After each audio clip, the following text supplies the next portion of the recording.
आज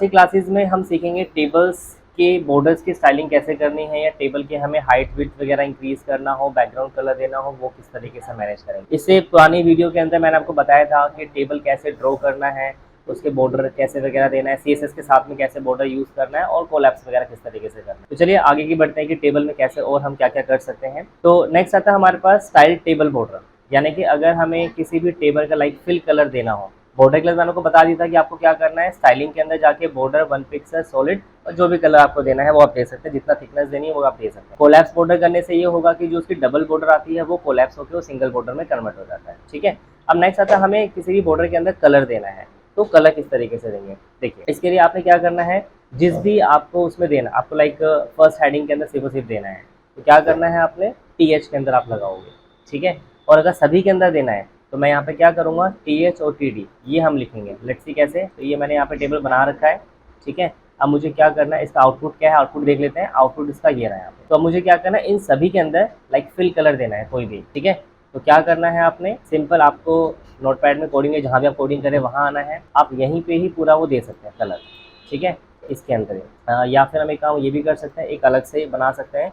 इसका मैंने कर दिया TH, TD। ओके, फिर कर्ली ब्रैकेट को पहले ओपन करना है फिर क्लोज करना। अब यहाँ पर आपको लिखना है, ये वाला टैग सेम आपको यूज़ करना है। क्या है, आपका बैकग्राउंड कलर, और जो भी आपको कलर देना है, कोड आप यहाँ से चेंज कर सकते हैं, इवन आप कलर भी लिख सकते हैं। तो ये हमने लिख दिया यहाँ पे background dash colour colon hash. ठीक है, अब इसके थ्रू देखते हैं कैसा आउटपुट हमारा। इसको सेव कर लीजिए और आप क्रोम पे आ जाइए F5।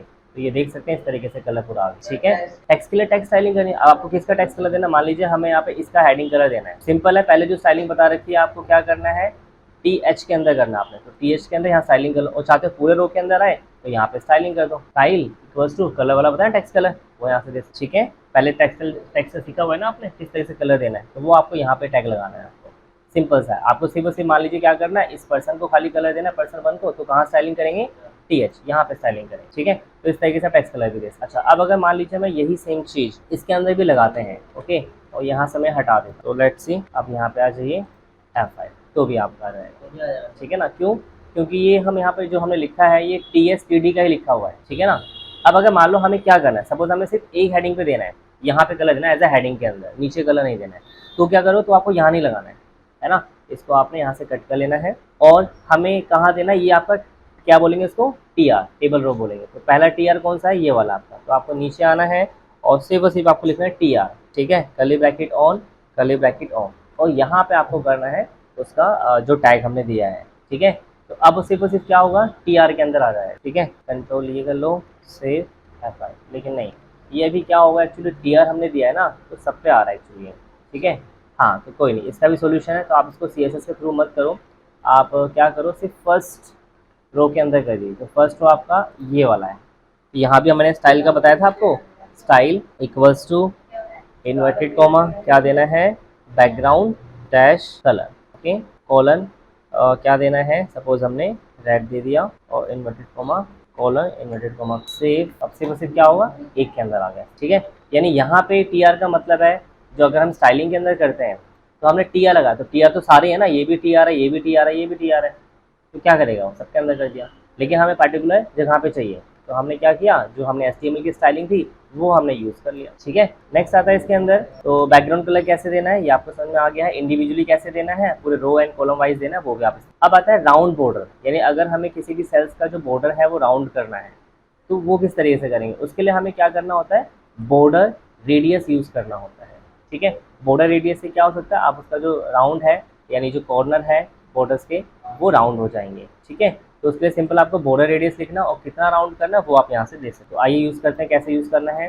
तो अभी फ़िलहाल के लिए मैं ये स्टाइल हटा रहा हूँ यहाँ से, और हमें क्या करना है, सभी में देना है एक साथ में। तो आपने यहाँ पे एंटर करना है और पेस्ट कर देना है।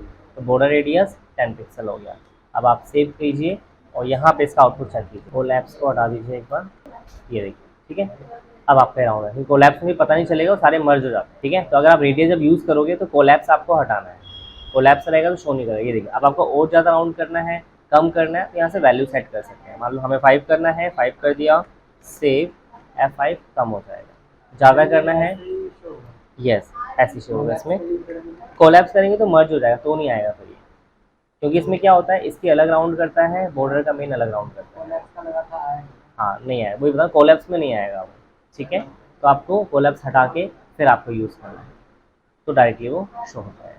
ठीक है, तो रेडियस का मतलब क्या हो जाएगा कि उसका जो राउंड है, कोऑर्डिनेट जो है उसको राउंड करना हो। ठीक है, ओके ओके। नेक्स्ट आता है इसका एस्टिमेट टेबल साइज। अगर हमें टेबल को रीसाइज करना हो तो किस तरीके से आप टेबल को रीसाइज कर सकते हैं। अगर हमें लाइक क्या करना है, हमें पूरे टेबल को छोटा बड़ा करना है, तो उसके लिए तो क्या करना है, आपने आपने जो टेबल का स्टाइल है, जो टेबल टैग है, वहाँ पे आपने सिंपल स्टाइल करना है।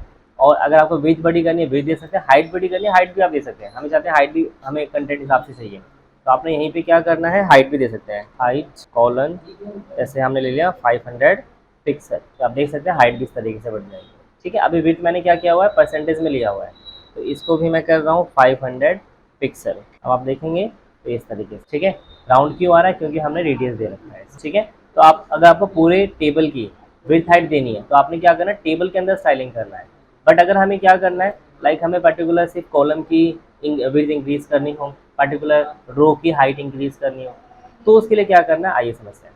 तो उसके लिए हमें क्या करना है, जैसे अगर हमें फर्स्ट रो की हाइट इंक्रीज करनी है, तो हमें स्टाइलिंग जो कहाँ करनी है, वो टी आर के अंदर करनी है। ठीक है, कॉलम का इंक्रीज करना है तो यहाँ टी एच या टी डी के अंदर आप ऐसे चले समझते हैं। अब जैसे मुझे फर्स्ट क्या करना है, लाइक ये इसका आउटपुट है। अब इसको मैं वापस से छोटा कर देता हूँ, तो ये जो मैंने यहाँ पे हाइट लगाया है टेबल के अंदर, इसको मैं हटा रहा हूँ, सेव। अभी आप देखेंगे तो इस तरीके से आएगा। अब मुझे क्या करना है, सिर्फ फर्स्ट हेडिंग की जो ना हाइट है वो इंक्रीज करनी है। ठीक है, सिर्फ हेडिंग की, तो क्या करोगे आप, उसके लिए आपको टी आर इस वाले पे आप लगा सकते हैं। इस टी आर पे लगाएंगे तो ऑटोमेटिकली क्या होगा, इन तीनों की जो हाइट है वो इंक्रीज हो जाएगी। ठीक है, लेट्स सी कैसे। यहाँ पे हमने लग दिया स्टाइल इक्वल्स टू क्या देना हमें, हाइट कॉलन कितना, suppose 200 pixel, inverted comma close, save. अब देख सकते हैं सिर्फ फर्स्ट वाले की हाइट इंक्रीज होगी, बाकी की ऑटोमेटिकली। ठीक है, ज़्यादा बड़ी है 100 कर दीजिए आप, सेव। अब आप देखेंगे तो सिर्फ फर्स्ट वाले की हाइट इंक्रीज। अब ऐसे मुझे क्या करना है, अब मुझे यहाँ पे सेकंड वाले की ना विड्थ इंक्रीज करनी है। ठीक है, इस वाले की हमें क्या करना है, सिर्फ विड्थ बढ़ानी है। अब ये कौन सा है आपका, टी एच है, तो इसके अंदर बढ़ाना होगा, यहाँ करना होगा और यहाँ करना होगा, यानी हर एक में, क्योंकि तीनों के कॉलम जो अलग अलग हैं, रो तो एक साथ होती है, रो की तो एक साथ होगी, लेकिन कॉलम की बात करेंगे, कॉलम 1 है, कॉलम 2 है, कॉलम 3 है। ठीक है, तो इसका कॉलम 1 कौन सा है, ये है ना। इस वाले का कॉलम कौन सा है, ये है। थर्ड वाले का कॉलम कौन सा है, ये है, राइट। तो अब आपको सिर्फ तीनों की एक साथ बढ़ानी है, तो हम क्या करेंगे, टी एच के अंदर फर्स्ट वाले पे नहीं, मुझे क्या करना है, फिलहाल अभी सेकंड वाले का बढ़ाना है, राइट। तो सेकंड के लिए आपने सेकंड वाले सेक्शन पे आना है, सेकंड कॉलम पे आना है, और यहाँ पे भी आपको सेम क्या करना है, style equals to double inverted comma, मुझे इसमें क्या करना है, विड्थ बढ़ानी है, विड्थ कॉलन कितना बढ़ाना है, फिलहाल 100 पिक्सल करना है। ओके, तो अभी अगर हम इंक्रीज करते हैं, देखते हैं कैसा आता है, कंट्रोल एस कीजिए। हाँ, तो ये एक आपका बढ़ गया, बाकी कहाँ गायब हो गया। हाँ, इसको क्लोज भी कर दीजिए, सेव। ठीक है, छोटा हो गया है क्योंकि 100 पिक्सल कम है, तो इसको आप क्या करो, 200 कर दो, सेव। ठीक है, और बड़ा कर रहा है, वैसे तो ये ऑटोमेटिकली हो जा रहा है, आप एक ही में लगाइए तो ऑटोमेटिकली सब में हो जा रहा है, लगाने की जरूरत नहीं है इसमें, क्योंकि वो ऑटोमेटिकली हो जाती है। ठीक है, तो ऑटोमेटिकली हमने एक में किया, सब में इसलिए हो रहा है क्योंकि टेबल जो है वो एक सेक्शन के अंदर है आपका वो। ठीक है, एक की इसमें इंडिविजुअली एक की हम नहीं बड़ी कर सकते हैं, जैसे अगर हम चाहें कि मुझे सिर्फ इसकी बड़ी करनी तो वो पॉसिबल नहीं हो रही है इसमें, उसके लिए हमें कोलैप्स मर्ज करना पड़ता है, जैसे टेबल से मर्ज नहीं करते थे, वो सीन है। तो ये आपको याद होगा, अगर आप नॉर्मल टेबल बनाते हैं, आप इंक्रीज करते हो तो क्या होता है, एक की बढ़ती थी, सबकी बढ़ती थी, सबकी बढ़ती है। अगर हमें एक आधे सेल्स को बड़ा करना है तो हमें मल्टीपल सेल को सेलेक्ट करके क्या करना होता है, मर्ज करना होता है, तो फिर वो सेल बढ़ जाता है। तो यहाँ मर्ज के लिए भी आएगा आगे, सेल्स को अगर एक ही सेल को बड़ा करना है तो इन दोनों को मर्ज कर देंगे, जैसे क्या होगा, ये दोनों कोलैप्स होकर एक हो जाएगा, तो फिर एक की विड्थ बड़ी हो जाएगी। ठीक है, तो इस तरीके से आप क्या कर सकते हैं, पर्टिकुलर रोज की एंड कॉलम की जो हाइट है वो अपने हिसाब से मैनेज कर सकते हैं। सो आई होप्स आपको समझ में आ गया कैसे आपको किसी भी कॉलम्स की, टेबल्स की विड्थ हाइट किस तरीके से मैनेज करनी है। ठीक है, तो अब आपने क्या करना है, डिफरेंट डिफरेंट टेबल की प्रैक्टिस करनी है, जिससे कि आपको टेबल पे काम करना आ जाए। जैसे देखो हमने इस तरीके से यहाँ पे किया, किसी को हमने छोटा किया, बड़ा किया है, रैंडमली हमने किया हुआ है। अब जैसे यहाँ पे मर्ज का आएगा, ये मैं आपको नेक्स्ट क्लास में बताऊंगा कि कैसे आपको मर्ज करने से हमें इस तरीके से हेडिंग बनानी है। तो ये मैं आपको नेक्स्ट क्लास में बताऊँगा, नेक्स्ट वीडियो में बताऊँगा। सो आज की क्लास में इतना, बाकी सीखते हैं नेक्स्ट क्लास में।